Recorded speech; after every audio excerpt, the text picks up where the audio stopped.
Dnes robíme nácvik evakuácie budovy školy v prípade nejakého ohrozenia detí a zamestnancov a spájame to s účelovým cvičením na ochranu zdravia a života a spolu pre prvý stupeň hry v prírode.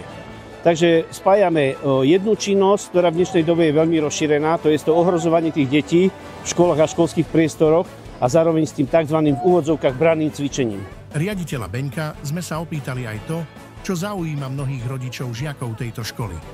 Ako je na tom aktuálne spojená škola Hradné námestie? Momentálne naša škola žije trošku s takou nezvyčajnou situáciou, pretože sa rieši schvaľovanie rozpočtu pre našu školu, ktorá rezonuje, táto záležitosť rezonuje dosť aj v meste, týka sa aj našich zamestnancov, lebo ľudia žijú v takom trošku strese, či dostanú na čas mzdy.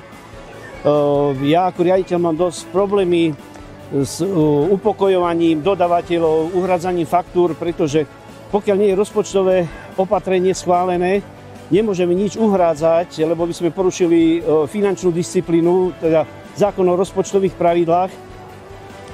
A tam hrozí dosť vysoká finančná pokuta, čo si ja ako riaditeľia dovoliť nemôžem. A čo je horšie, bojím sa toho, že tí dodavatelia, aby nám už prestali dôverovať a začnú nás penalizovať, čo doposiaľ stále nám to sa vychádza, že ich dokážeme učičikať.